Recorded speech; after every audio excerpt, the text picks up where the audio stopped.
And we are live, everyone. Welcome to another episode of the St. Clair and Romero Show. This is episode 11. We're going to be talking about the legendary sequel or requel, whatever you want to call it, to the original Mad Max called Mad Max Fury Road. All I can say for this movie simply is a cocaine fueled ride of a film, Yeah, and it's insane. Michael Bay ain't got shit on George it's George Miller, Miller. whoever. No way. So yeah, we're gonna talk about that, but before we do, we're gonna talk about some news that came out very recently. Grand Theft Auto 6. We're huge fans of Grand Theft Yeah, Auto, and we yeah. played Grand Theft Auto 5 together a long time ago, but we're huge Grand Theft Auto fans, and holy shit, I did not expect shit like this to drop for Grand Theft Right. Auto Yeah, 6. because the last episode we had, you said you wanted to talk about GTA 6, and we weren't able to record that following Saturday, but it actually worked way the fuck out because the very next day, the grandfather of all leaks, fucking yeah. There's like nothing really to like speculate about at this point, because like the leaks were so heavy that it really confirmed a lot of rumors and shit. Yeah, dude, it's insane. So the story behind this is there's this 18-year-old something young kid, Yeah. and he was able to hack into the mainframe or whatever Rockstar Games' servers, whatever, and he was able to take the source codes from the game, not only Grand Theft Auto 6, but Grand Theft Auto GTA 5. 5, yeah. And I think it was either before he released the footage or after he was bribing Rockstar Games to give Mhm. him 5 figures to him in exchange for the source codes or the codes. And but for some reason he released the footage to the whole world, and we got to see some early Grand Theft Auto 6 footage. Yeah, a lot of it. I saw I you know what? I'm not gonna sit here and tell you that I have the integrity to not look. I saw all of it. I went through every video and yeah, dude, like it's some crazy shit, man. It's a real crazy shit. And I thought the footage was for another game because sometimes like people would put footage out and be like, "Oh, this is Grand Theft Auto 6." But no, Rockstar Games themselves have said this is actual footage from their newest game. Yeah. And I'm like, "Whoa, whoever this person is literally a fucking just he's a whole lot of shit now. He's in a Yeah, he's whole doing a lot of lot of shit. shit. Literally, if you know about Rockstar Games, they're very secretive. They're very pretentious like when it comes to their projects. And if you start fucking with them with their stuff, like they're going to go after you. Like Yeah. they're relentless. Like there's in the past when something like that like it didn't happen, but like there's certain things like people would take titles and put it as their title for a game, Yeah. like Take Two. It Takes Two, and Take Two, the interactive, the parent company of Rockstar, and Rockstar Games went after them because Yeah. of the title. So it's like Rockstar Games don't fuck around. Like they're definitely gonna go after this guy, and they're not gonna give him that much money. Like as you Yeah. know, Rockstar Games, they're greedy ass motherfuckers. They will not even share a cent with this guy. So Yeah, and it's funny, right? Because I think everybody had that experience because I think everybody heard there was leaks and instantly thought it's fake. It's yeah, whatever. bullshit. But I was laying next to Lindsay. She likes to play GTA Online too, and I was laying next to Lindsay, and I was like, "Hey, look at this footage." And then like the footage we were watching was the footage of holding up the entire restaurant. Hmm. Have you seen that clip? Yeah, I seen that. I seen all of it. Yeah, I Yeah, seen yeah, that part. yeah. So we were watching that clip of them holding up the restaurant, and like we just kept noticing, like this looks too good to be an amateur job. Like, and also like the music sounds Grand Theft Auto, the graphics look like Rockstar graphics, the dialogue was very Grand Theft Auto dialogue, you know. And Hmm. then at some point, like we like me and Lindsay just turned to each other like, no, this is real. We just had that like, whoa, dude, Yeah, like we're not supposed to see this, but whoa, yeah, like couldn't help yeah. but look, yeah. Yeah, and there's this one footage where the guy's just standing in front of these two hillbillies and they're having a dialogue, and I'm like, whoa, this is not some like fucking player pretending. Like this is actual AI Voice voice actors and actors, all that shit, yeah, like in the game, like talking and it looks very Grand Theft Auto. I'm like, whoa, like this is legit. And so I was very surprised of what happened. I don't right, know if this person was fed up with like not knowing what's going on behind the scenes, yeah. or he's just being a dick and he just wants money from them. I don't know. Because Yeah, really, if you look at it, mhm, Rockstar did make a lot of money. If you yeah. look at it, yeah, Well, okay, I know this is not gonna be the most popular thing to say, but, Rockstar has not been very good to the consumers over the past few years. Between the definitive edition fiasco, the GTA 5 next gen update, which is like nothing, literally like nothing has changed with the frame rate, you know? There's no changes in like the character models or anything like that to really justify that kind of price tag. And I mean, look, I hate to say it, but what they did Red Dead 2 dirty with the online, like with putting no effort towards putting out even a next gen patch. Like, I'm not saying Rockstar deserves this because I don't think any company deserves this level of just intrusion. But I think in a lot of ways, like if Rockstar were more of a consumer friendly company and at least put more of an effort towards this shit, like there wouldn't have been as much drive to fuck with them. I mean, this is the internet we're talking about here. yeah, The internet's a petty ass place. Yeah, like I don't know, dude. Like I'm not relishing in anything here, but also like Rockstar, like you should have been cooler, dude. You should have been cooler. You could have yeah. maybe might have avoided a lot of this if you weren't like coasting off GTA 5 money for so long and just mindlessly shitting shit out without even putting much effort in. You know what I mean?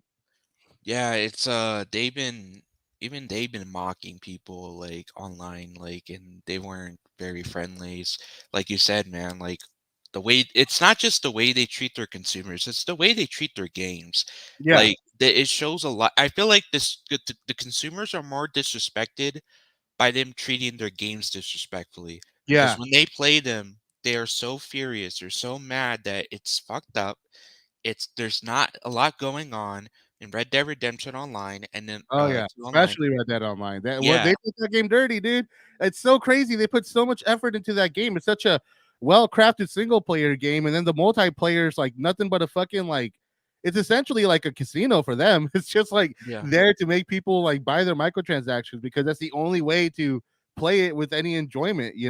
It's not a fun grind. Like say what you will about GTA 5, it is a grind fest, but it's an entertaining grind fest that I don't think most people mind going through. Red Dead is just like ass backwards. Online is ass backwards in every single way. That whole mechanic where you make more money the longer it takes you to finish something is one of the dumbest fucking things in any game ever, in my opinion. yeah. Yeah, it's dumb because like I'll be honest, like I was one of those people who were waiting for the bounty timer to go to like seconds, like Yeah. 55 seconds when it turns red. I had to wait like 4 minutes And and sometimes like doing 15 nothing. minutes. Yeah. Yeah, 10 minutes, 4 minutes doing nothing. Cause like Hmm. for me, I'm such a like gun ho type of guy that I'll go in and take care of everything and then bring it back as soon as possible. Hmm. Like if I can, like yeah, I'll do it. And but is it worth that much money when I'm What that getting much back into time, dude? Also, yeah, it's worth that much time, that yeah. money. It's just insane. It's absolutely ridiculous, you know? Yeah, So yeah. yeah, Exactly. Rockstar, No, I don't know. yeah, no, Rockstar should. I mean, again, like they don't deserve what happened to them, but if they were just a little bit cooler, just a little bit cooler, a lot of this would have probably gone away, or at least it wouldn't have hit them so hard. But let's talk about the actual content, man. Yeah. Yeah.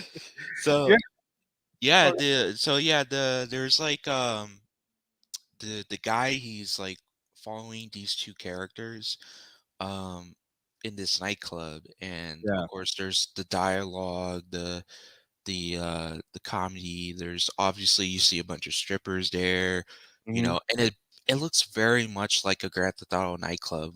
Yeah. Like if you go walk into those nightclubs on online, it's very similar. And I'm like, fuck, dude, this is Grand Theft Auto. But like they're walking around, and it definitely feels like, you know how in Grand Theft Auto 5 in the single player, like, you're following these characters Three and they're talk characters, yeah, yeah, and you're talking to, like, say, Lamar while you're walking. He's making movements and stuff at the same time while you guys are walking and conversating. That's exactly what's happening here in this mhm, footage, is that they're walking and conversating at the same time. So that is definitely Grand Theft Auto-like, and so, and also, like I said, the hillbilly one where the guy's just standing there and he's looking at these hillbillies having a conversation. Another one is the robbery scene. Now, I was fairly skeptical on the robbery because like to me, at first, it kind of looked like a Watch Dogs game. Like mhm. to Yeah, me, yeah. Well, I mean, it's early yeah, graphics. You're not gonna get yeah, the anything close to the final. But yeah, I can see where you're coming from with that. It did look a little bland for sure. yeah, yeah. But then obviously when it continued, I started to notice a lot of Grand Theft Auto similarities in within the gameplay Mhm. aspect. So I was like, okay, this is definitely a Grand Theft Auto thing. Another one is think I think those are the three I only saw. Is there Yeah. another one that's Oh, out there? there's that one where yeah, there's that one where she's hanging out in front of the pool, and then there's these two guys talking, and they're referencing something that happened in the GTA 5 storyline. Oh shit. There's also there's a lot of little things, but I want to talk about a couple of the things that a lot of the rumors that were confirmed with this leak. Like a couple of them, like the obvious one, I think what everybody saw coming is that yeah, GTA 6 is taking place in Vice City. I think everybody saw that coming. I think everybody knew that was there. Yeah. Um, There was Another yeah. yeah, No, another it's big thing too is that somebody took all the coordinates of all the video of all the footage. You know, it tells you in the development thing, it tells you the exact coordinates within the map as to where everything is happening, right? So somebody took the GTA 5 map and centered it onto a grid that was spaced out to show the size, the estimate of the size, according to the coordinates. Dude, the GTA 6 map is like 4 times larger than GTA 5. It's fuck, dude. huge. It's fucking huge. And one thing that was a long time rumored about this game is that it's codenamed Project Americas in within Rockstar, right? And one of the rumors is that GTA 6, unlike GTA 5, because of how popular GTA 5 is, in GTA 6, they're gonna launch with Vice City, and originally this kid's there you go. Dude, that might get us in trouble to show that, to be honest, right? Alright, yeah, let's just It might get fucked something. but you can tell that it's what you call it, Vice City. You can tell that Yeah, like that's but like the but palm trees and all that. But anyways, what were you saying? right, yeah. So a couple of things that were like that are really giving a lot of credibility to the rumors is that it's called Project Americas because it's going to launch with Vice City, and I think with Cuba or something too. I think that's going to be like the two major spots, right? But the big ambitious plan is with GTA 6. As the years go on, they're going to bring in the GTA 5 map. They're going to bring in the Liberty City map from updated from part 4. It's called Americas because it's going to be by the time GTA 6 online has fully like evolved, it's Develop, going to yeah. be the entire GTA universe, high definition universe, in within here. And shit, this is just me speculating, but why not just throw in like a modernized RDR2 map, right, to connect it all together? Because it is rural America and shit. It would make sense. I mean, that's just me thinking like pie in the sky and stuff, But what I think is interesting about these leaks is ultimately that we now know this game is going to be way larger than GTA 5, which I like the GTA 5 map, but it is a little too small, especially It after all these definitely years. it definitely feels small when you're driving around. Like it like the planes, yeah, but like when you're driving from point to point, like it feels so fast. It feels like you're not going like through a long like direction, like a Yeah, to get to your objective. Like it just feels like you're already there, like within a second. And I feel yeah, like that's just it kind of defeats it because you know how in Grand Theft Auto 4, like it takes a while to get to the other side of yeah, the map because it's New York. You're going through traffic. You're going through That's why it takes a while. So, yeah. and the It's like vehicles weren't the fast. grid system and all that. Yeah, yeah, that Yeah. too. Yeah, so, that's the problem with Grand Theft Auto 5. It feels like the map is too small because of that. Is that you're Yeah. going from point A to point. Maybe if you're walking, like, yeah, maybe you're walking, it will take a while, but, like, when you're driving, like, you're already there, like, within a millisecond, and it feels so, Yeah. like, it feels so, cheap, I guess, in my term, you know? I think when the game first came out, that map felt a lot bigger, because Yeah, like there was still so much to explore and all that. But I think after all these years, like it just feels so small compared to other open worlds, especially. mhm, I mean, it's a dense map. There's a lot of shit going on within it, at least within the city areas. But once you go outside of that, it really just feels like a lot of empty land just for the sake of having empty land there. Uh, so Tom is muted up. So yeah, I'm just going to keep this going a little bit. So what I'm interested about when it comes to GTA 6 is that it seems like they have a lot of baseline stuff. Yeah, I was just saying right now, Dom. Like, it yeah, seems. I mean, I don't know shit about. I don't know fuck all about game development. Don't get me wrong, but yeah. it feels like they have like a lot of the core gameplay stuff kind of locked down already. So that makes me curious as to like how far along we are, at least from like a trailer or something. Yeah. Yeah, and also fuck the people that say like, "Oh, it looks so bad." Guys, this is pre-alpha. This is pre-everything, man. Like they're just getting started on it, and it makes sense that they're just getting started on it because they were so focused on the online aspect of Grand Theft Auto 5 for so fucking long that it made them a lot of money. So they were not really focusing on Grand Theft Auto 6. But from what it looks like, it looks pretty decent, and obviously it's pre-alpha and they're just getting started on it. So Yeah, people it's who are all bashing it, it's fucking like unbelievable. It's like, come on guys. It's like a movie. Like you when you're making a movie, like you're starting from point A, and it progresses and you see the behind the scenes and like all that stuff. It's like it's getting made, you yeah. know? It's not Like done yet. yeah, like if you were to see what the image of like a cinema camera, let's say like let's just say the biggest budget shit. Let's say if you were to see the dailies of what the cinema camera was capturing on the day they shot like the big action scenes, it will look like shit. It will look like absolute shit because they're all wearing their motion track suits because they don't have their costumes animated. They don't have the special effects. Everything is flat and gray and dull looking because they haven't done the color correction. Yeah, like there's a reason why Rockstar doesn't want this shit out there right now. It looks like shit, but everything looks like, especially when gaming. I don't know if you saw this Twitter thread, but it was kind of cool how, in response to a bunch of like dumbasses being like, "Oh, the graphics are dumb. I'm gonna go complain on Nerdrotics channel," like in response to all those guys, a lot of gaming studios, especially like Naughty Dog and the people behind Control, like these games that are known for the graphical fidelity, were just showing off their own. Like, hey, look how shitty our game, who won tons of awards for our amazing graphics. Look how shitty it looked in its early days too. Like Yeah. it was nice to see the developer community, like rise and support Rockstar through all that for sure. But also like if nothing else, like take away all the drama. It's kind of fast. Is it just me or is it just kind of fascinating to see what a Rockstar game looks like this early in development? Mhm.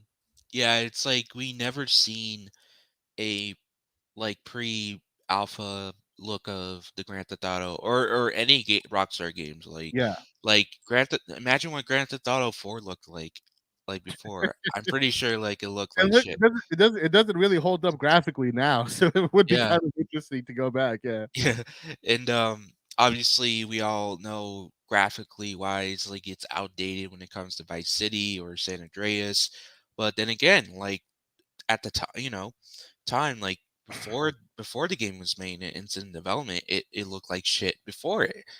Whereas, like, of course, now we're all about the HD. We're all about looking really better because when you look at games now, they're more high definition. They're Yeah. More uh detail. more detail, So we're expecting to look for more of that than the pixelated type of Grand Theft Auto than that we know back, PS2 era. Mhm. Um so yeah, that's crazy, man. Like Yeah. nobody never knew, and, like, we were so lucky to not do the show that day, and then now Yeah, we're doing the show. it worked out. It worked out.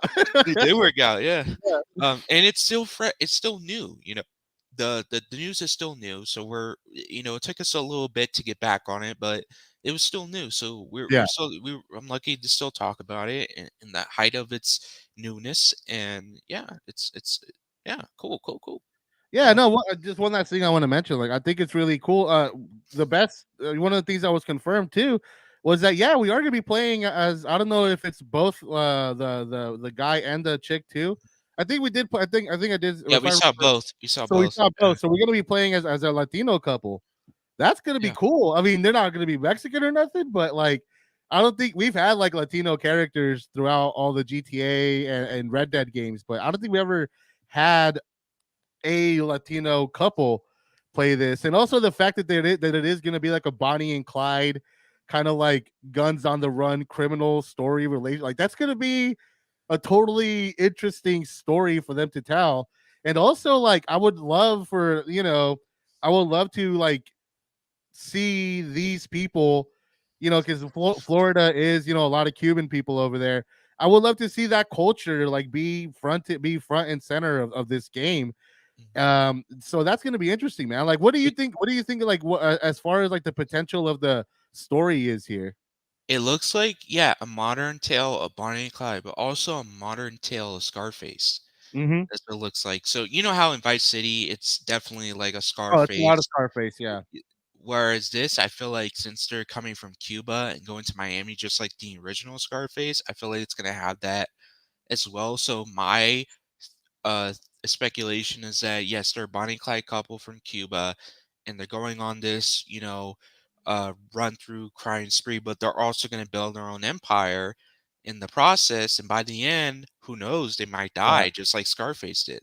Who Well, knows? yeah, it's gonna be because I mean, I think it's really cool how Rockstar have matured as storytellers over the years. Like Grand Theft Auto 4 is this like epic crime, like tragic crime story, with like Yeah. it has like a very like dark ending, like very 70s, like new Hollywood type of ending in my opinion. And then you had the first Red Dead, which is like this sprawling, almost like a novel of stories of like people who are seeking redemption or seeking a purpose in the modern world, And then GTA 5 was kind of back to being goofy and all that, but it had really, it had good satire and the characters were great, And then Red Dead 2 is like one of the best stories ever told in video games. Just flat out like Yeah. Arthur Morgan's story and then John Marston's story. I don't think I'm spoiling anything at this point, but John Marston's epilogue, like it's a great, tragic, like heartbreaking story, and you really like give a fuck about everybody in that camp, and especially Arthur Morgan. Arthur Morgan's like one of my favorite heroes in gaming. Yeah, Period. he stands tall with John Marston. Yeah, yeah. I even say he's better than John Marston. In a lot of ways, yeah. Yeah. Well, at least in Red Dead We 2. love John Marston. In Red Dead 1, John Marston really comes into his own. But yeah, in Yeah. Red Dead 2, Arthur Morgan is the star, in my Yeah, opinion. no, I understand. Like, Hmm. I love John Marston. Like, he's one of my favorites. And in Red Dead Redemption 2, he was young. He's young Yeah. and brash.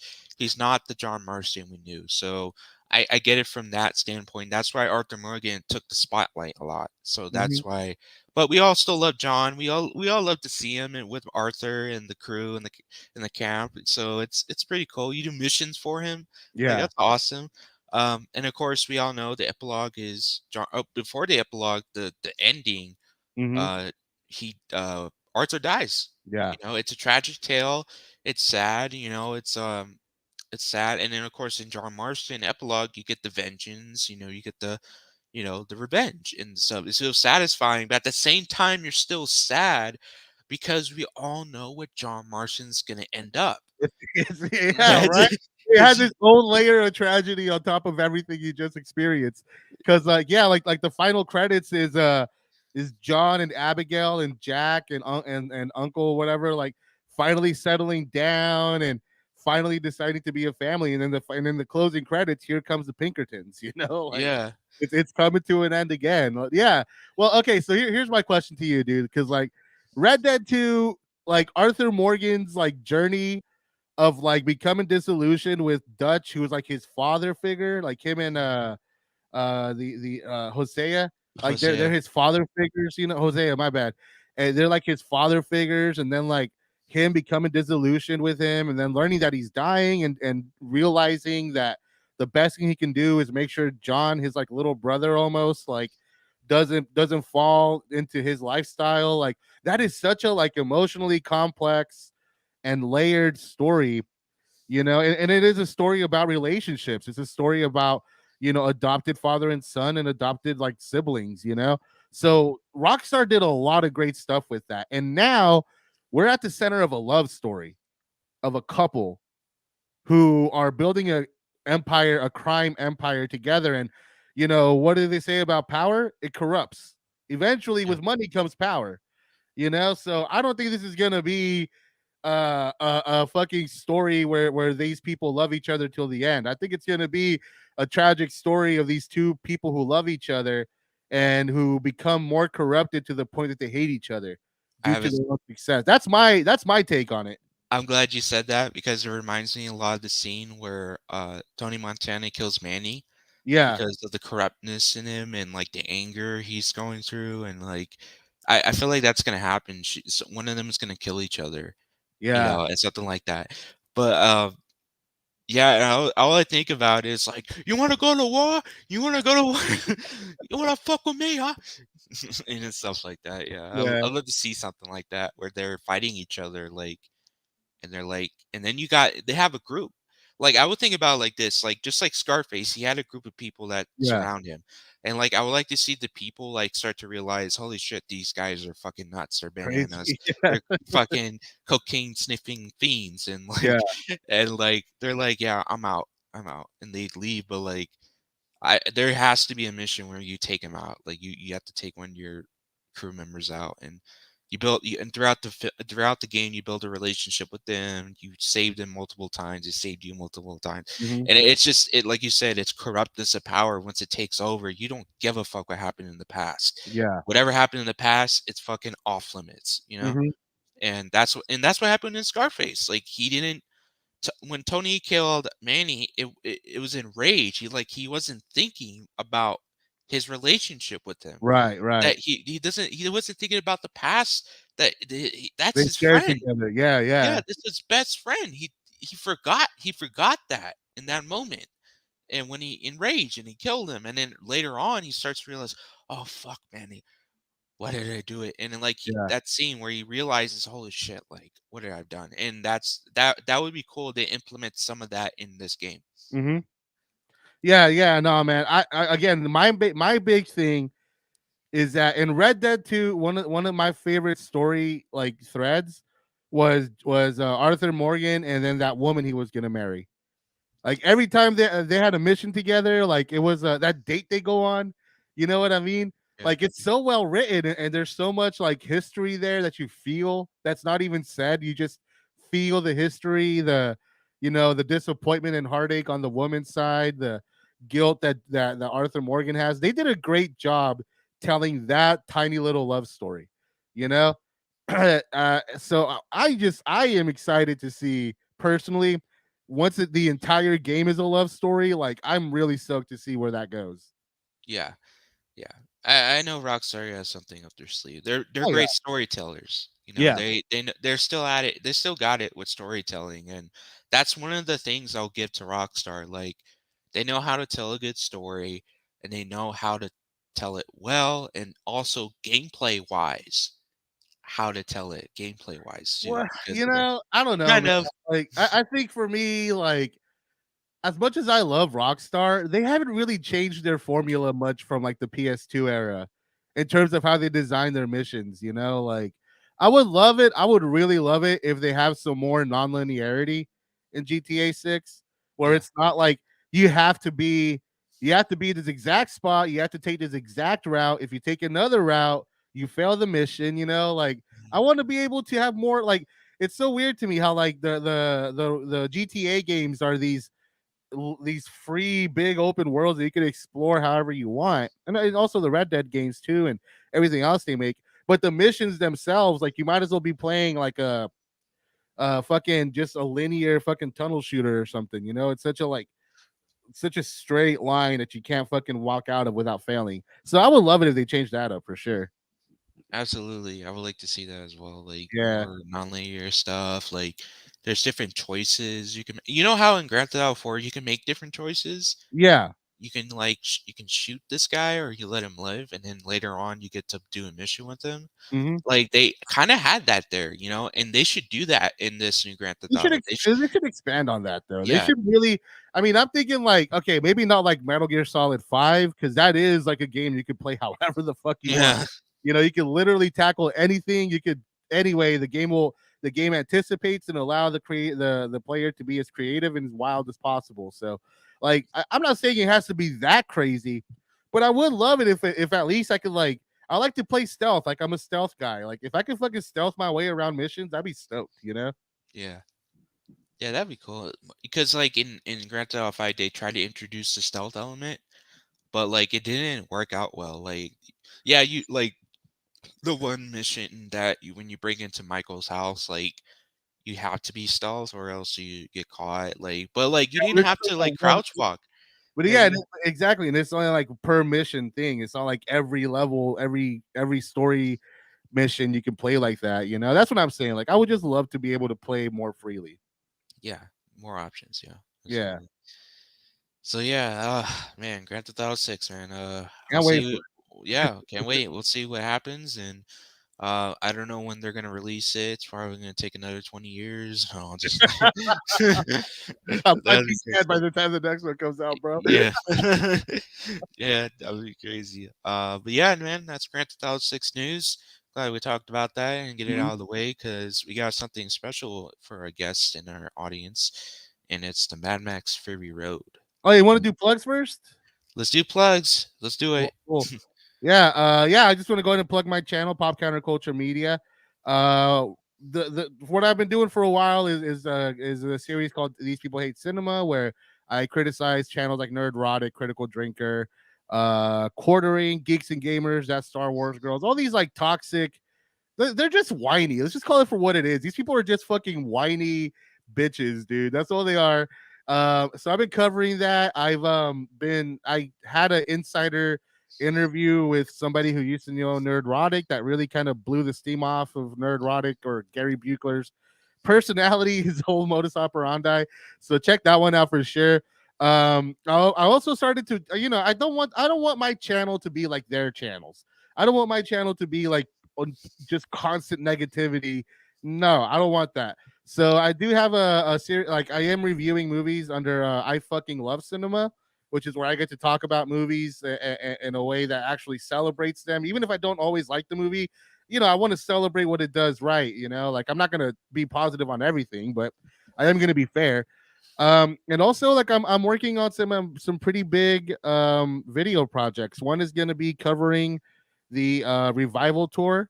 For people who don't remember, like in the late 2000s, early 2010s, like a bunch of punk rockers started putting out like solo folk and solo country albums, and they would tour together under the revival tour. So I'm doing a kind of a documentary on that, and I'm also doing an experiment. Do you know Donnie Darko, Dom? The movie Donnie Darko?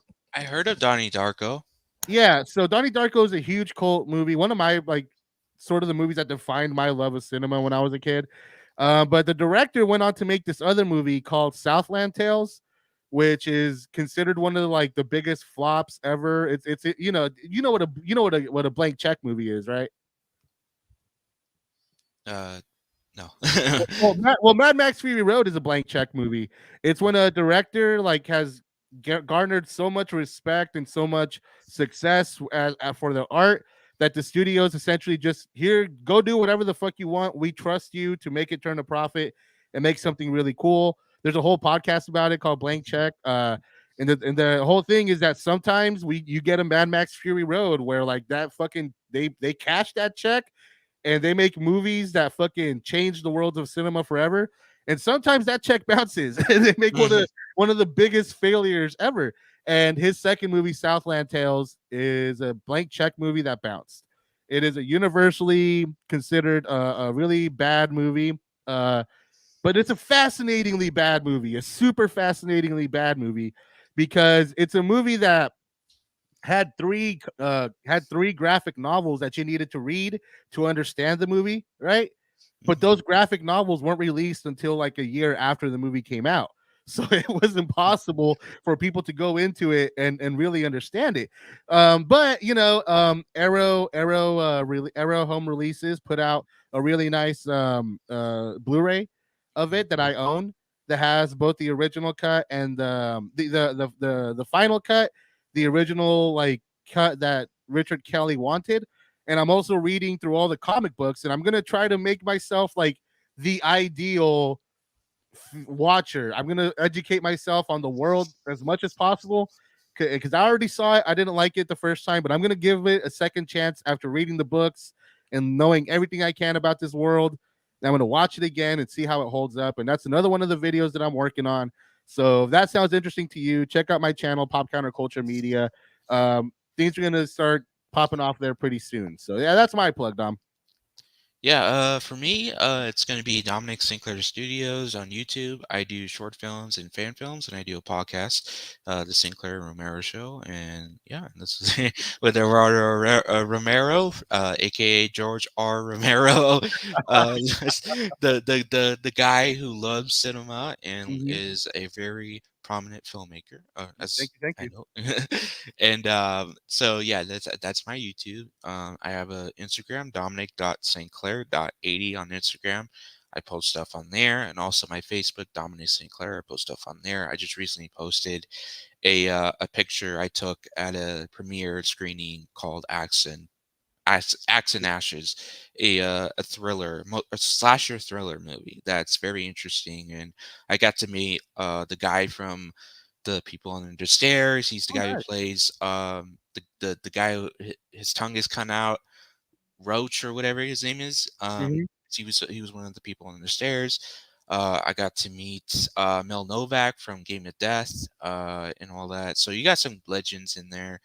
Um, and so yeah, it's awesome. It was awesome. Also, you just put out a review for the new Jeepers Creepers movie. Yes, I did. I Yes, saw I that did did. really good for you, man. I saw that got you a hell of views. Yeah, yeah, it was awesome. Thank you to Helvington, aka Dalen, for the thumbnail. He's an awesome, awesome guy and a YouTuber. It's all Also about check the him out. thumbnail, baby. Yeah, the thumbnail. Yep. Gotta get Because them in the thumbnails. video, spoiler alert, I'm usually using my phone, and I'm like, next time if I'm coming out of the movie theater doing a quick review, I'm gonna hold my phone up to my above my head so you can see my face like fully, because mine's was above so or below. So yeah, yeah, I did that, and I'm very proud of that review. It did get some views, so thank you for everyone who supported that video. Thank you. So yeah, those are my plugs, and those are Wado's plugs. So let's see. You want to get into it? Yeah, let's get into it, dude. All right. All right. All right. Like I said in the beginning of the show, I always call this a cocaine fueled ride. Mhm. Um, this film is nothing but action Yeah. and just also just storytelling, like character wise, it's pretty fucking good. Yeah, it's a movie. It's a movie that replaces dialogue with fight scenes and explosions. And you don't miss a beat. Like that's kind of the magic of this movie is that it's not a dialogue driven movie, and yet you fully get everything you need to hear just by watching these cars beat the shit out of each other. Yeah. Yeah, and also if you're new viewer to Mad Max franchise, I suggest you watch Mad Max Fury Road first Yeah. because if you look at Mad Max as a character in that film, like if you haven't seen the first one and you don't know nothing about the first one and the story of it, you'll see Mad Max as a mysterious guy. You know, he's a guy who's like he shows A up. man reduced to a Yeah. simple instinct, survival. Yeah. Absolutely. And like, yeah, if you haven't seen the first one, you watch this first, you're like, who the fuck is this guy? Like, what the hell? What is he? And then, of course, we kind of know what's going on in the story with the lady and like the whole cult and like the army that's been introduced with the main villain. He's an absolute villain. Holy shit. He's a interesting Yeah. one. So Yeah, yeah. man. So I actually read the book that came out earlier this year about the making of this movie, Blood, Sweat, and Chrome. So Yeah. this is a movie that I loved since the first time I saw it, Yeah. but having read that book, knowing just how difficult the shoot was, man. Like this movie was hell. This movie was hell for everybody involved. And because of George Miller, knowing like it's a whole thing. We'll get into it bit by bit, man. But if you like this movie, I highly recommend reading the book Blood, Sweat, and Chrome, because not only is it gonna like make you appreciate the work that went into the movie even more now that you know all the personal stories, but watching it again after reading the book, like it's a better movie in a lot of ways, Hmm. because like you're watch like I'm watching the movie, and like one of the tidbits of the book, right, is that was that everybody who plays the war boys, they were all stuntmen. None of them were actors, right? So George Miller had them train under an acting coach for 6 weeks before the movie started. And the whole point was for them to develop their own friendships, to develop their characters, like in this 6 weeks. So and also to learn how to act, right?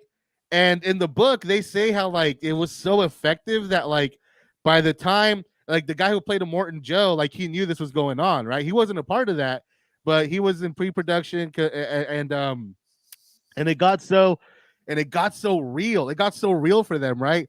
That Morton Joe, he would eventually just come and stop by, and every time he did, like everybody was like going losing their fucking minds, right? And the acting coach, they were interviewing her, and she was like, the first time it happened, I was scared, I was intimidated, because like it was so intense to see all these actors like losing their mind, and in that moment they came up with that thing you see in the movie, Hmm. which is the V8, the four Yeah. cylinders on each side. Like they came up with that right there, and they all started doing it at the same time. So it was like they were watching the cult of Immortan Joe happen in real life, and it worked, because by the time those 6 weeks were over, they went right into shooting it, and they shot for 9 months. And for 9 months, they were literally out in the desert for 12, 18 hours a day. And nobody left. Everybody, there was nowhere to go. They were in the middle of the fucking desert, right? So like Yes. they were all, and it just helped them. But what was so crazy was these people did not break character. All the War Boys and Morton Joe, they were in character like while they were shooting, outside of shooting, and it went on for almost a whole year.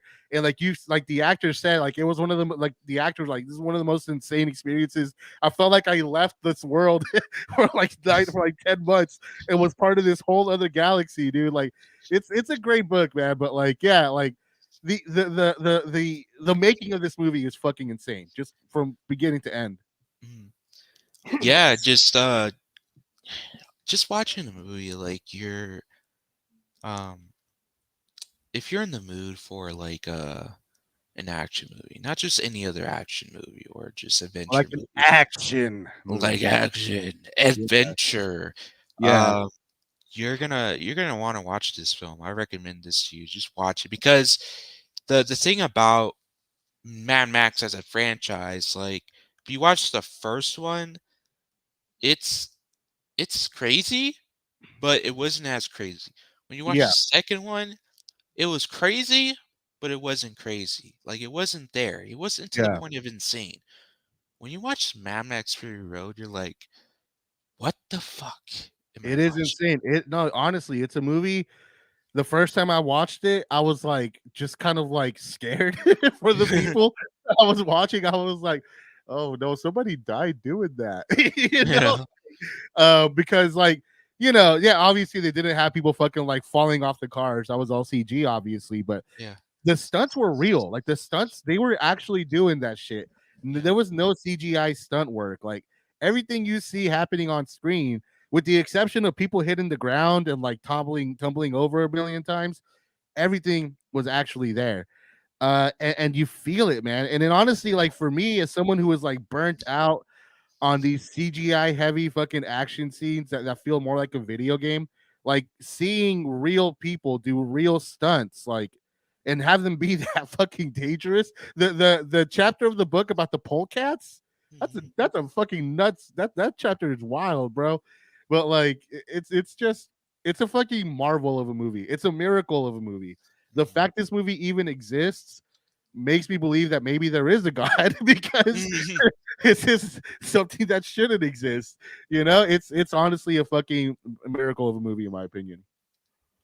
No, it is. It is just when you're watching the movie, you think you're watching a Michael Bay movie, Right. but at the same time, you're like, but this is better. Well, the difference is between like a Michael Bay action movie and what George Miller does here. And we're gonna break into. I know we're talking around the movie a lot, but that's just because like this is a movie that just makes you want to talk in so many different ways about it. But Yeah. I think one of the things that makes this movie great is that so many times like action is just empty spectacle. You Mhm. know, it's just there to fill up the time. It's just there because we need an action scene in the structure of the movie to keep things going. uh you know if you look at like the Transformers movies under Michael Bay, like it's just so overblown and none of the action means anything. None of the action like has any stakes, but in this film, like I said earlier, like the explosions are the explosions, the punches, the guns, it's all dialogue, and the framing of it, like it's so crazy. Somebody made a video about breaking down the how these scenes are shot and how they're edited together and how all the action is center frame except for like when it's in the wide shots and stuff like that. Like it is interesting even on a mechanical level to see how George Miller crafted this.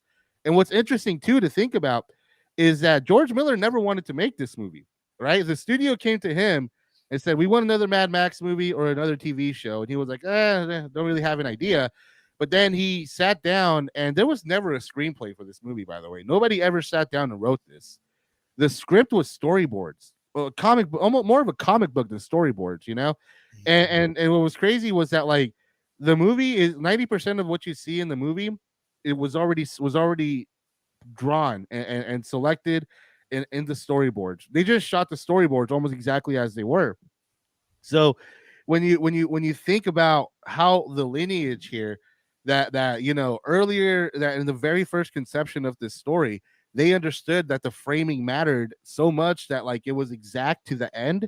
Those shots line up exactly with everything. Like it's crazy, man. It's so fucking ambitious to know just the journey it took from beginning to end, and how it all just came together so perfectly. Like it's the stuff, it's the stuff of like cinema magic in a lot of ways, you know.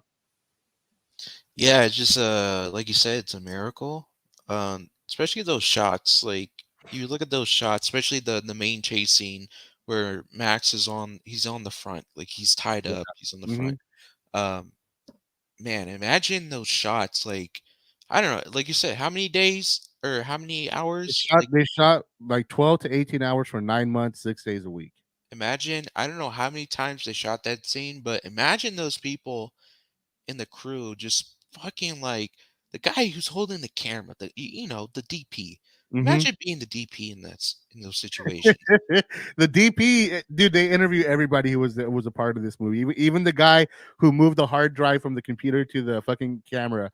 They interviewed that guy. You get a whole understanding of what it was like to make this movie. And the DP, man, like the way that he talked about like pulling off some of these shots, like it is crazy, man. It's really wild for real. Like the absolute game changing shit that went into fucking making this movie. Like the decision to shoot on digital, like a lot of B cameras are just like Canon DSLRs, like, and it all works, man, and it all fucking comes together beautifully. Yeah, man, that's awesome. So, let's talk about the story because I know Yeah. you guys said we were just talking about the outer rim of the movie of like Mhm. how it was made, how insane it is. Let's talk about the story. You want to start off, just like with I think it's like the opening scene where Max Yeah. is captured and the lady is like, we see the whole cult, right? We see Yeah. So everybody at the So one mountain. thing that's so one thing that's really crazy to think about, right, is that towards the end of so in the final so the way that the movie was shot was 9 months in the desert and then a month in the sound stages of Australia, right? So that was the original plan. And Warner Brothers, they were getting the dailies for this movie and they were panicking because they couldn't make sense of it. Because the way that George Miller shot it was like, okay, I only need these 2 seconds where you turn around and say like one word. And he would only shoot that and nothing before it and nothing after it because he needed to move on to the next thing, and that was frustrating for the actors because all the actors complained that it was impossible for them to like get into the rhythm of the scene because they wouldn't shoot an entire scene. They would shoot one line here, one reaction shot here. It was like this slow, it was like a puzzle piece that he was putting bit by bit, right? So the studios were watching this. They couldn't make sense of it. The actors couldn't make sense of it. They were getting frustrated. The studio was getting frustrated, right? And there was a big debate within Warner Brothers about shutting the movie down because nobody knew what the fuck George was doing, right? So, so towards the end of shooting at the desert, like in the last weeks of shooting in the desert, Warner Brothers got a new studio head. They had an executive changeover. And anytime an executive takes over for a former executive, a lot of things get canceled. That's how you get the Batwoman thing that happened. Where they Yeah. just cancel This movies. happened this happened at New Line when after because I hear a friend of mine, Adam Marquez, he talks about this. Like he used to work for New Line as a director, Mhm. and like he talked about how like in the mid 90s a new executive take over, and he canceled all the horror deals, all the horror films that Yeah. were going to be made, and he wanted to just do like comedy rom-coms or whatever like they were doing back in the mid 90s, late 90s. So that's what happened like Yeah. for New Line as well. That's what, so I can understand that whole thing where an Yeah. executive takes over and they cancel things. Yeah, no. So basically, what happened was, the new guy who came in, he wanted to cancel Mad Max Fury Road. He just wanted to cancel it outright. So imagine a version of this movie that is literally just a car chase that doesn't show the Citadel, that doesn't show Morton Joe like on top of his big like tower, and it doesn't have the water. Imagine that none of that exists. Okay, that's how that movie existed for like 6 months. And the voiceover that we hear was sort of like a Blade Runner thing where like because George Miller couldn't like get those scenes that he needed, they had to rely on voiceover. So there was a ton of voiceover, a bunch of it that was recorded from Charlie Theron, from Tom Hardy, from the guy who played Immortan Joe. They all had tons and tons and tons of voiceover, right? Mhm. But they played a final cut of the movie with all that voiceover there, and it sucked, right? And so George Miller said, "Hey, you see these? The sets are already built. They just have to be put. I mean, the sets are in pieces.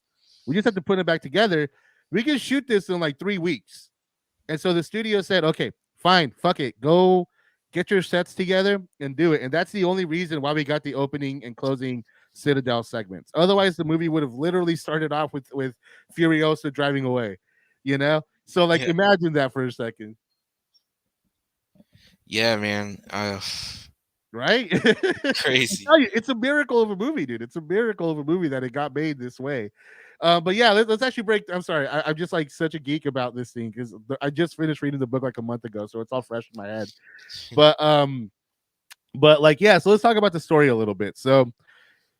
So we understand about Mad Max is that he's got some demons. He's haunted by memories of his daughter, of all the people who he let down, you know. And he says he himself has been reduced to one single instinct, which is to survive, you know.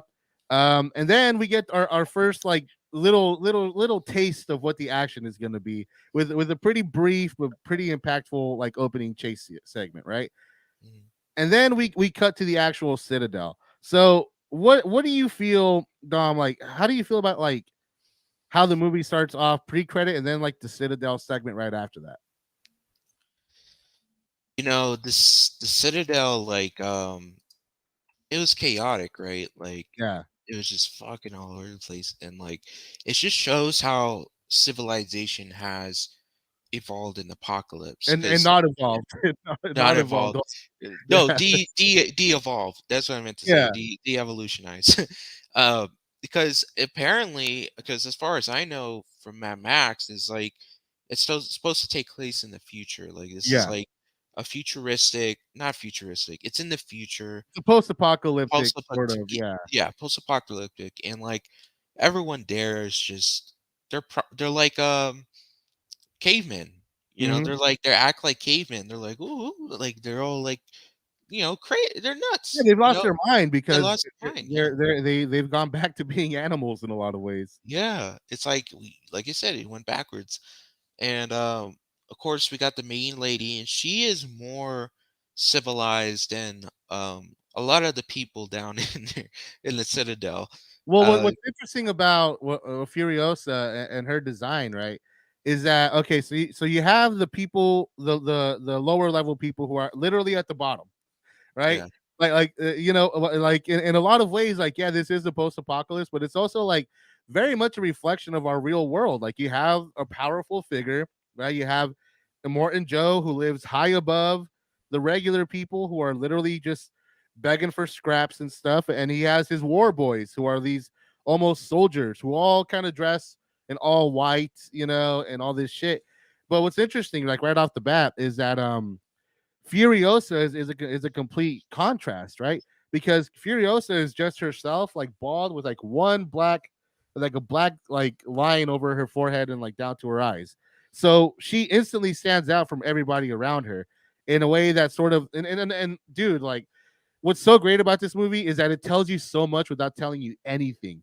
Like just by looking at her design, you see that not only is she defiant of Immortan Joe, despite the fact that she has his that she's branded with his name and shit. She is right off the bat. She's gonna be trouble, just Yeah. because like she's not covered in that white powder.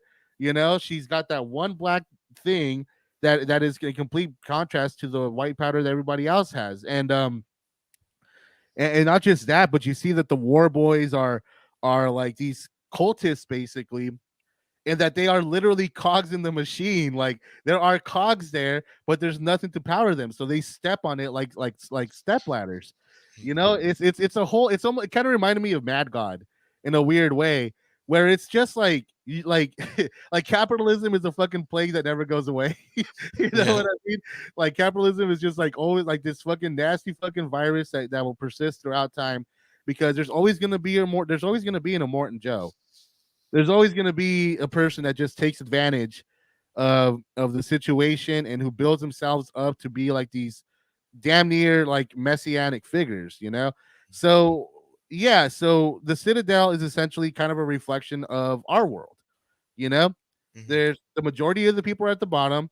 Everybody who has to work their way to the top like has to like suffer a lot for it. Like all the war boys, they're called half-lives because they all have cancer. They're all gonna die before they're like 25, you know and then at the very top is the Morton Joe and his family, quote unquote family, which are his sex slaves Shao and the Kahn. what's Pretty up. much. Shao Kahn, pretty much. Like he's like Shao Kahn a little bit. Yeah. What is that from another Mad Max movie? No, Mortal Kombat. Oh, I don't know much about Mortal Oh, Kombat. okay. Well, yeah, yeah. No, Shao Kahn, like he's the main villain in Mortal Kombat. Like the overall like story of Mortal Kombat. Like he's the main villain, Yeah, and he is like Immortal Joe in a kind of way because he is at the top, and like the people are at the bottom, and he has slaves, and he has people that work for him that yeah, bend their knee and like break their backs. That he reminds me of him. yeah, And yeah. No, we've definitely seen him. This type of character in so many figures. But like what's interesting is that like you see everybody suffering to survive at the bottom. Well, at the top, he has his own garden.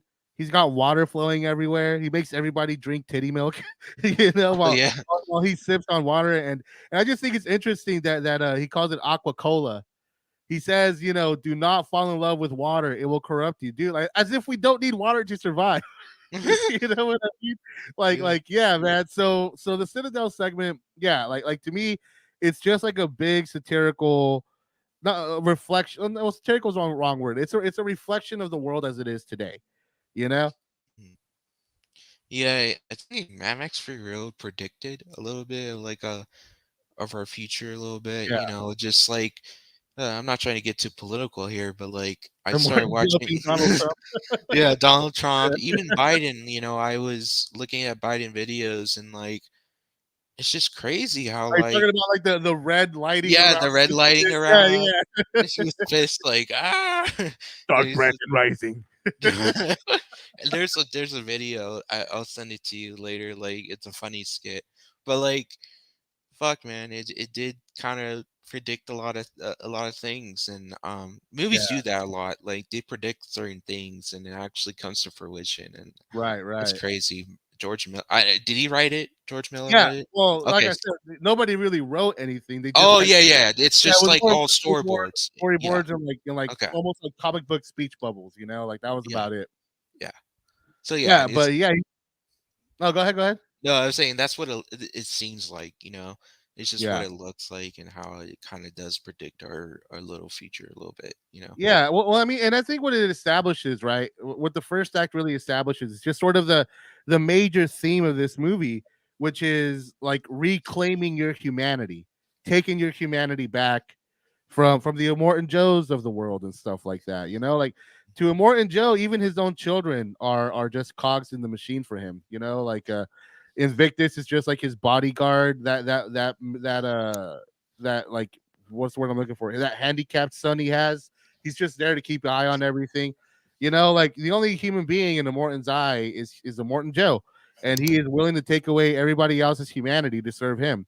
And essentially, like what we understand about Furiosa was that she used to be part of a more human society, right? With the Vuvolini, they wanted to call it the Volvolini, but they knew they couldn't get away with this, so they went with Vuvolini.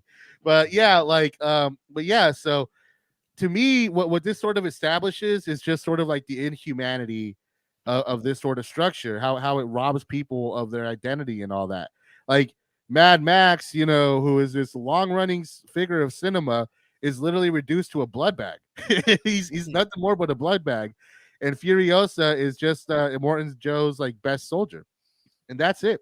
And then the movie from there has Furiosa like trying to reclaim her humanity by saving these women and rejoining her past back when she was more of a human being. And then Mad Max regaining his humanity by learning that he needs to help others and be there and be a part of something bigger than him. That to me is sort of what the first act establishes. Right, and that's why I try to like look at it. It's like okay, what's this act trying to establish with these characters? Because as far as I know, like Max is like a prisoner. He's just another like grunt. He's another person that just is thrown away. He's Yeah. not. He's worthless, right? Um, Obviously, if you've seen the other past movies, which I did, like he's a strong character, right? Like Yeah. he's a protector. He's a protector of certain people or certain people. Mostly his family. Hmm. Obviously, we all know that his family passed away Right. to killers, and so we all know he's a broken man at this point. Hmm. He's very broken, and he's trying to, like you said, find his humanity. And so when he tags along with the lady on this adventure fueled cocaine ride, he starts to, you know, start to have feelings again. Yeah. He starts to have feelings, and he knows like the feelings are compressed in the past, but now that he's on this journey, he starts to realize like, oh shit, like there's more to it than just being a fucking loser or like Right. a grunt or something. Like there's more meaning to life than just being on the run or being like trying to survive. There we have He's starting to realize there's more to us as humans, than Right. that's Yeah. the way And, I and what, that's the way I see it no, moving. no, yeah, I totally get you. And what I think is really interesting too, if you look at the sort of overall like the directorial vision here, is that when we leave the Citadel, right? Hmm. If you the cars have more personality than the people do, and the majority of the action takes place outside of in the exterior. It takes place around the car chase, right? But Hmm. once Mad Max decides to turn his motorcycle around and say, "Hey, let's go back to the Citadel and take it over while it's defenseless and all that," if you watch the movie, the nature of the action changes. We still have those big, wide shots and all that. But in the end, the major action set piece all takes place inside of Immortan Joe's car and inside of the war rig, right? You have yeah, like it all takes place in the interiors because by that point the journey to reclaiming your humanity has come to a head. And I think the best example of this is Nux. Like he's like the heart and soul of this movie in my opinion. Yeah. Yeah, he's the Yeah. one that was he sniffed the cocaine and he always has it on his face, right? Like he Yeah. always has it throughout the movie. Okay, so that's what his name was. I was like, wait, which one is this guy? Yeah. Yeah. Well, I mean, Nux's journey from being like this guy who's on the brink of death, right, and who wants to be, he wants to what's the word I'm looking for here?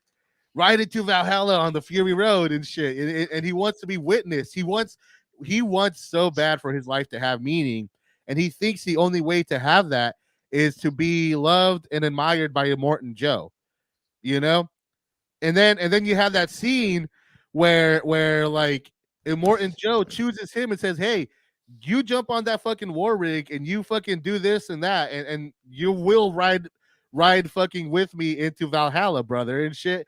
And then he Yeah. goes there and he trips, and then Morton just goes mediocre and drives. And by the way, I love that. I love that like every time like somebody tries to do something important to be remembered by, everybody just turns around and says mediocre. But what I love Yeah. too is that like fucking. I'm sorry, I don't mean to keep cutting you off. Man. You wanted to add to that? No, yeah, I just like I felt bad for his character throughout I the do too. movie. Yeah, He was like you said, man, I was like he just wants to be known. Like he wants to, like you said, his life have meaning to it. He wants to do something, right? He yeah. wants to make an impact into He, this world. he wants to ride And historic into Valhalla on the Fury Road. That's where it was. yeah, Ride historic. Yeah, yeah. And that's his purpose, right? That's what he wants to do, and he wants to be remembered for. Um, and when he fails, just a slip up, he's just been pushed to he's the thrown side away. like everyone else. Yeah. Yeah. Hmm. And so that's how messed up this world is. Like Yeah. they say like I have your back, I'm giving you this opportunity and I'm going to have your back throughout the whole this. I'm going to help you. But then when they fail, they get pushed away. They get turned away. They go Like back to they're being a they're nobody. nothing. Yeah, to nobody. Like they're meaningless. Like, ah, you're just another one of those fucking grunts. You're one of, it's fuck you, man. Like, get out of here. And that's Yeah. exactly what Merle Joe, like, that's his character. His character is he's the shit. Yeah. He is the guy. He's his ego's all over the place, and he sees something in someone when he really doesn't, but he kind of does, but really he doesn't. He's just trying to put on a show. He just wants to like I have mean, people help him. the guy literally can't live without that fucking mask on him. Yeah, Like, he's probably way more vulnerable. He's way weaker than all of the half boys that he has around him. yeah, But because of the cult of personality he has, everybody views him as a god essentially. yeah. So yeah, if like you said, man, like there's something about him that nobody knows, and when they find out, he's gonna be meaningless as well, just like Right. everyone else. But then what's so crazy is that what makes him change is the sincere like kindness and love, unconditional love of one of Immortan Joe's wives. Like what I love about Nux's journey is that like a lot of men, let's face it, like a lot of men do, they chase greatness by trying to appeal to other men, to try to impress what other men fucking he cares what the war boys thinks. He cares what Immortan Joe thinks. Like he wants to be a man's man in the view of all these other guys who, let's face it, are just chumps, Yeah, who are just throwing themselves into the meat grinder for an asshole like Immortan Joe. But what saves him is being able to accept like the unconditional love of somebody who genuinely cares about him. That's what like makes him realize like, oh, this is all stupid and no way, it's actually pretty fucked up what Immortan Joe's doing. Like I hate to sound so cheesy, man, but love saves us.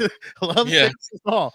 And what I love is that, love. But what I love about Nux's character is that, like, by the end, he understands that like to give his life meaning, the best way he can do it is to do something that will give everybody else's life meaning, is to sacrifice, you know? And I love how like by the end, like the last words he says to that woman who showed him unconditional love, he doesn't give a fuck about literally nobody else can see him. He's in a fucking cock. He's in a fucking car. Like nobody else can see him except everybody that he helped who is driving away from him as he's about to die. And the last thing he says to them, pointing right at them, is "Witness me." Like that's such a brilliant like. And then he dies, and it's like super like heartbreaking, but then also like you understand, like, man, if he would have never done that, like things would have never been the fucking things would have just stayed the same forever. And it's so powerful, man. Like, and it's so powerful despite there being like almost no fucking dialogue in the whole movie. Yeah, that's what I'm saying, man. Like this movie storytelling is way different from a traditional storytelling point of view because Yeah. this film relies on action and adventure to tell its story, Mm-hmm. but also just the little slight nuances and the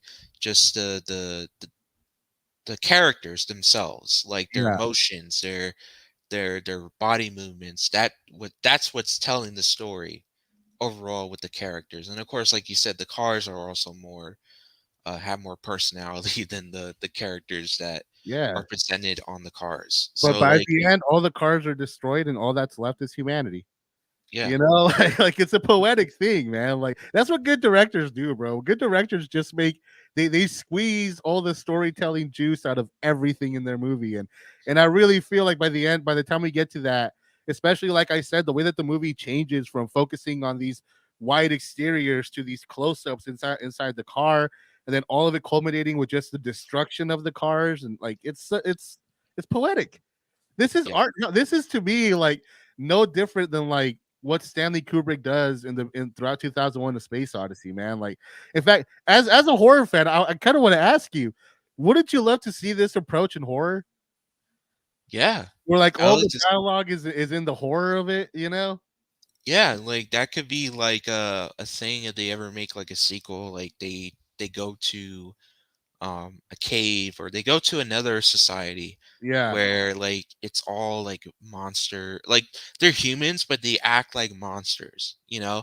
yeah, Like they're not like the Citadel people where they're just crazy, you know, yeah, they're just wild animals where it's like the people are like demons, they're monsters, like they act like demons and monsters and like they go through this journey throughout this society like yeah, and they have to get to the main leader to whatever strike a deal or like ask him to come together or whatever, you know, or yeah. fight him, whatever the story is going to No, be, you yeah, know. but it would just be cool to see a movie that treats horror the way this movie treats action. Yeah, You know, yeah, I would like definitely love to see that. just yeah, I would actually be pretty badass now that I think about Yeah. it. Yeah, but yeah, Yeah, man. So, is there anything else you want to add to that? no, it's just like I said, it's cocaine fuel but it has a good story.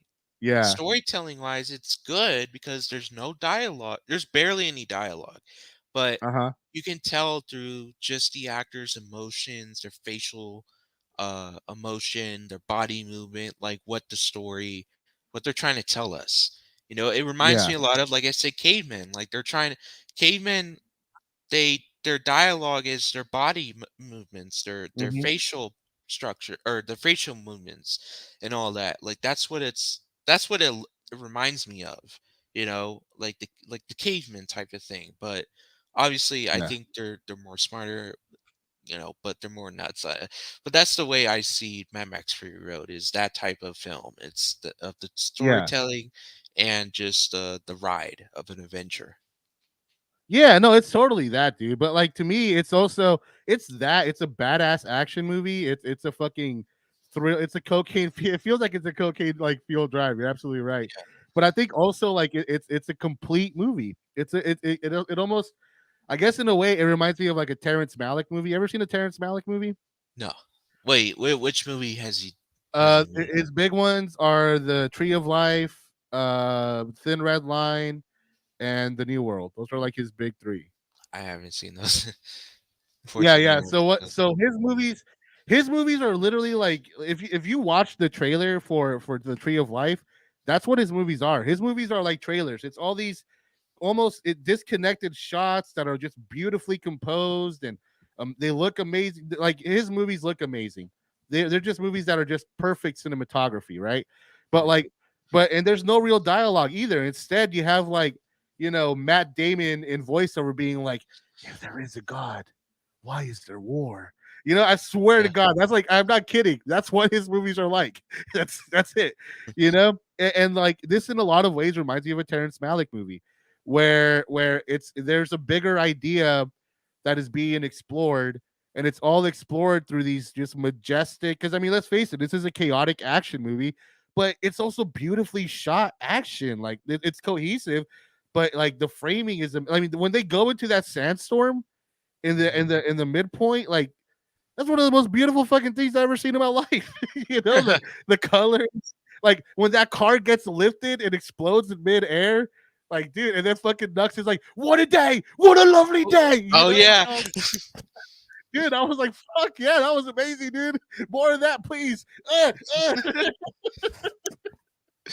Yeah, dude, no, like it's that, but just like how Terrence Malick is able to fully explore like create all these bizarre ideas just by like shooting his movie like a trailer. This movie just is a complete humanistic like story that really it gives me as much depth as like Academy Award winning fucking like best picture nominees and shit, like movies Yeah. that try so hard with so much more and yet fall so much short compared to this scrappy fucking movie of cars blowing up everywhere. That's sort of the miracle to me about this movie. Right. Yeah. Yeah, that's all I gotta add to it. It's a great Well, movie. there's one more thing I need to ask. So, Oh, yeah, yeah. what do you think about the very end when Furiosa comes back Mhm. and then she's lifted up as the new ruler of the Citadel? What do you make of that? It's it's like to me, like, it was very, like I felt sad. Uh I huh. don't know I don't know what it was about it, because it's Well, like because Mad Max walks away. yeah, He Mad decides, Max, that's what it was, like, yeah, Max walks away because I feel like the way I look at it is, like, their journey's done. yeah, Max is he's finished. He has no part in this anymore. yeah, And he walks away. That's the way I look at it. That's why he walks away, because he has no part in this. He's realized that he needs to find he found his humanity, and he has to go a separate way in order to maintain that, because of yeah, the way that the Citadel works. yeah, And I see her becoming the new one. It's actually pretty cool. She yeah. becomes the leader, and I feel like she's probably gonna do more well than Joe. More Joe. Yeah. No, I for the longest time I didn't like the ending. For the Yeah, longest time, I always felt like Mad Max should have gone up there with her and all that. But I think I'm with you in a lot of sense because like it to me, this is I think Mad Max understood that this is her place. Her place is here with these people to make their lives better. And I think the way that I read the ending is that like this journey that Max went on, it made him realize like, oh, this is what I can do for others. This is how I can help other people. Is to just be there and just help other people realize their own path because like Max has nothing. He doesn't have a family no more. And to there's him, no purpose for him. there's no real like thing for him to like aspire to. So for me, to me, it makes sense that Furiosa stays there because she is taken back because she was stolen as a child, right? Mhm. And then she takes this back from the person who stole her, and then she's gonna reshape it in her own image. I get that, but with Max, his fight is out there. Is to sort of bring if he does for Furiosa, if he does for other people what he did for Furiosa, that's how he earns his humanity because he made the world a better place by helping her. And I think he wants to go out and make the world a better place by helping others. And to Right. me, that's just like this is a great fucking message to end your movie on. Yeah. And Yeah, as man. much as I'd like to see a horror sequel, but the way it ended, like, yeah, you don't need a sequel to it because No, no, it shows it, like you said, it's a good message the way it ends, and it's like there you go, you know, full yeah, package. Even though yeah, yeah. yeah, no, man, I can't wait for Furiosa. That's like the next movie George Miller is making, the prequel to this one. Where Oh, we okay, are gonna get, yeah, we're actually gonna see the Green Place. We're actually gonna see the Bullet Farm.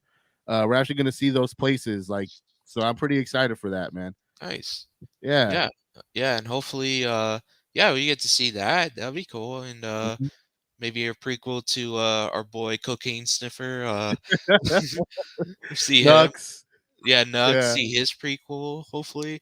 I like to see the world expanded too on in Mad Max. Like Would we you all would, kn- would you like to see someone else direct the Mad Max movie, or do you think like George Miller being the singular voice of all these movies is what makes them great? I think George Miller.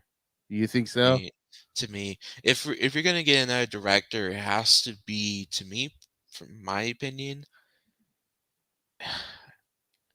I don't know any other. Maybe Robert Rodriguez. Maybe. I think Robert Rodriguez would be great for the action, but like as far as the Yeah, art, like you need someone who can do it has to be George. James Cameron. James James Cameron. Cameron. James James Cameron. Yeah, Cameron would make a great Mad Max movie, in my yeah, opinion. yeah. Yeah. That's the only person I know. James Cameron or Ridley Scott. Maybe Ridley Scott. Ridley Scott would be, there was actually there were talks of having other directors Yeah. brought on to make Fury Road, but George Miller decided. Another awesome part of the book is just kind of showing like how George Miller wins. Like he wins every fight. I guess the last thing I'll mention about the book here, right, Yeah. is that even after they shot the Citadel and like they made a better movie, like the studio was still divided. Half of the executives thought this movie was one of the worst things ever produced, and the other half thought it was a fucking masterpiece. Thought it was one of the best things the studio ever made in its long history. Right? The studio head like didn't know which side to listen to. So they decided to do one test screening of the movie, right? And and what George Miller didn't know is that the studio cut their own version of the movie that was more like standard Hollywood, less imaginative than what we have now. What we have now is what George Miller had that day, right? So essentially they played they had two audiences, right? One audience was watching the studio cut and the other audience saw the cut that we saw. The people who saw the studio cut were fucking angry. They thought it was one of the worst pieces of shit they've ever seen in their fucking lives. The people who saw the George Miller cut, they were fucking amazed by it, standing up, cheering, standing ovation. They thought they fucking walked away loving it. And then that was like the last battle that George Miller had on the making of this movie. Cause like the studio said, all right, you win. You win. You got us to refund. You got us to do the reshoots. You got your final cut. And I mean, like the legend of Fury Road lives on, man. It won everything. It won every Oscar except Best Director and Best Picture. Which, in my opinion, I like The Revenant, but nah, dude. Like Mad Max Fury Road was like the movie that year. Well, that was the only movie that mattered that year, in my opinion. I agree, man. It's the Yeah, best. Yeah. yeah, definitely. So Yeah, yeah, that's all I that's me too. got. Me too. That's all I gotta say too, man. Yeah. Great movie. Uh, what on a scale, if you're gonna put it up on any of the other, have you seen the other Mad Max I movies? haven't seen the other ones now. Okay. Well, okay, I'll just leave those out. If you're gonna put it on a scale, Mm-hmm. right, above something, like above a movie, would you put this above um would you put this above T2? Yeah, Okay. yeah, easily. Okay. No, this is honestly my favorite action movie ever. Just flat out, like this is the best action movie I've ever seen. And I love T2 and I love Aliens. And I love action as I love Die Hard. I love action as a genre, but this to me, I can't think of anything better in my opinion. Okay. Yeah, that's all I gotta say for that. That explains it. How good of a movie this Yeah. is and how it tops a lot of movies. Mhm. So yeah, that's all I gotta say. That's all Eduardo's gotta say. And before we wrap up the show, we gotta uh say my next one. Yeah, yeah. That You I got wanna the next say. pick. Yeah. So I'm just gonna say it at the same time as I show you. Okay. All right. I'm It's gonna excited be now. pretty cool. Yeah, it's gonna be pretty cool. It is October. It is horror month. Yes. Yeah, bro. Let's watch it. I can't fucking wait for this one. Yeah, That's all and you gotta say. That's all you yeah, gotta then see. yeah, and then for the first segment next week, let's just do like another what we've been watching kind of thing. Yeah, yeah. You mean the news segment or Yeah, yeah, the? yeah. The first segment of the show, whatever you want to call it. Yeah. Oh, you just bring out whatever we want to talk about before we talk about the Yeah, actual just movie. any Okay, game, any show, any TV, any okay, movie, whatever. okay. Did you want to go with one, or do you want me to pick one? Oh no, we'll just bring up a couple of things like we did last time. Like it's like a Okay, quick list of things we want to talk about that we've seen. okay. Yeah, we can do that for sure. Cool, cool. All right, yeah. So that's the end of this episode for Mad Max Fury Road. Thank you everyone for watching, and we will see you next Saturday at 2 o'clock Pacific Standard Time. Take care. As always, Eduardo St. Clair, we out. Take care. Bye Peace. bye.